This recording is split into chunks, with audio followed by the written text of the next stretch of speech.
Assalamualaikum warahmatullahi wabarakatuh. Salam sejahtera untuk kita semua. Perkenalkan, nama saya Rizky Aliananda dengan NIM 23105122200021 dari program studi Agroekoteknologi. Dalam video kali ini, saya akan membahas salah satu jenis tanah suboptimal yang tersebar di Indonesia, yaitu tanah ultisol. Tanah ini punya tantangan besar bagi pertanian, tapi juga punya potensi jika dikelola dengan tepat. Mari kita pelajari karakteristik fisik, kimia, biologi, vegetasi alami, contoh budidaya, serta saran pengelolaan berkelanjutan. Pada ciri fisiknya, tanah ultisol umumnya berwarna merah hingga kuning kecoklatan karena kaya akan oksida besi dan aluminium. Teksturnya bervariasi dari lempung berpasir hingga liat. Strukturnya cenderung padat, terutama di lapisan bawah tanah atau subsoil. Kedalaman solum bisa sedang hingga dalam, tetapi lapisan permukaan seringkali tipis. Tanah ini mudah mengeras jika kering dan lengket jika basah, sehingga olah tanah perlu dilakukan dengan hati-hati.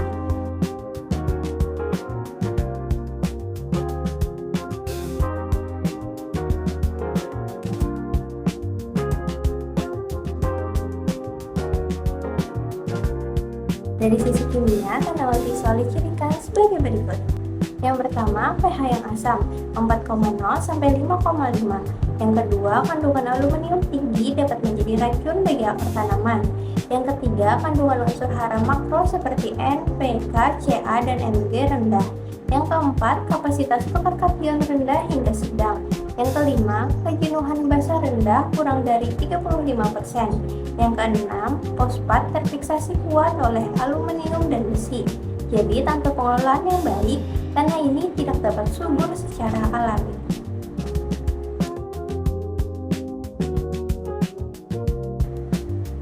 Aktivitas biologis tanah ultisol umumnya rendah pada kondisi alami. Populasi cacing tanah, bakteri pengurai, dan jamur yang menguntungkan terbatas karena pH yang asam dan racun aluminium yang terkandung dalam tanahnya. Namun, dengan pemberian bahan organik dan pengapuran, aktivitas biologis tanah bisa meningkat drastis. Tanah yang dikelola dengan baik akan mulai banyak dijumpai cacing tanah dan miselium jamur.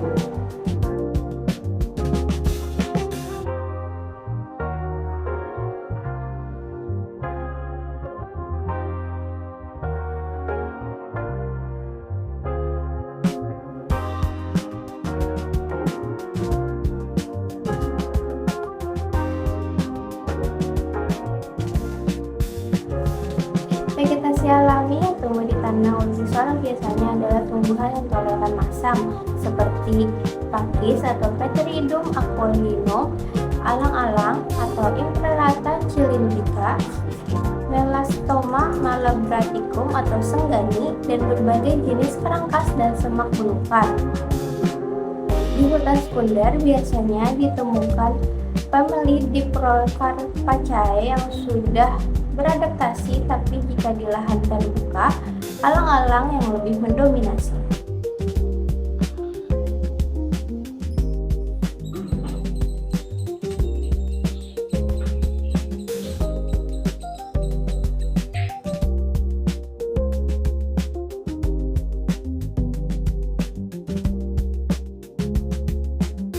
Meskipun berat dalam pengelolaan tanahnya, tanah ultisol sudah banyak dimanfaatkan untuk budidaya, seperti pada tanaman perkebunan dapat dibudidayakan tanaman kelapa sawit, karet, dan kopi robusta.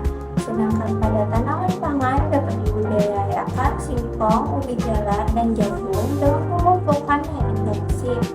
Dan pada tanaman buah dapat dibudidayakan nanas dan pakisa. Sedangkan pada tanaman penutup tanah seperti mucuna, barateita, dan kacang-kacangan.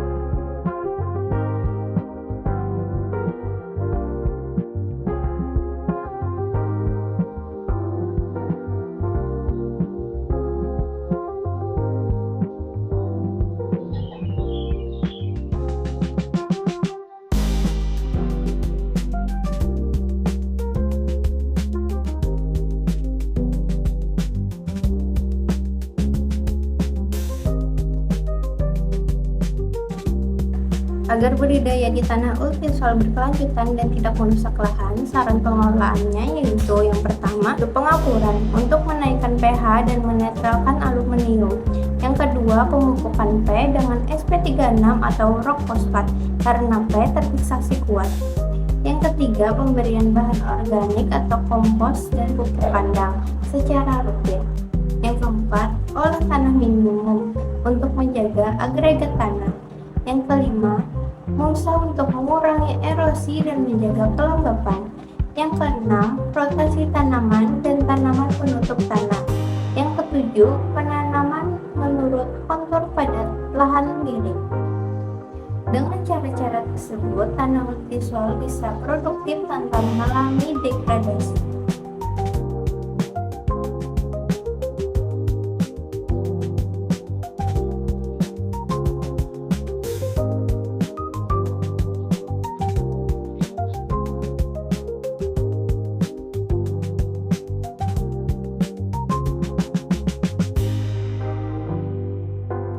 Sebaliknya, jika tanah ultisol dikelola tanpa memperhatikan karakteristiknya, dampak negatif yang terjadi antara lain: yang pertama, erosi dan degradasi lahan.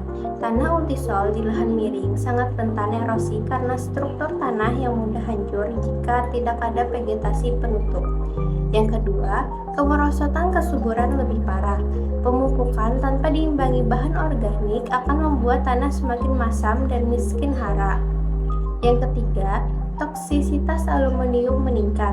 Jika pH turun di bawah 4,5, racun aluminium akan semakin parah, menyebabkan akar tanaman rusak dan pertumbuhan terhambat. Yang keempat, dominasi alang-alang. Lahan ultisol yang terbuka tanpa pengelolaan cepat ditumbuhi alang-alang yang sulit dibasmi. Oleh karena itu, pengelolaan berkelanjutan bukan hanya pilihan, tapi keharusan demi kesuburan tanah suboptimal.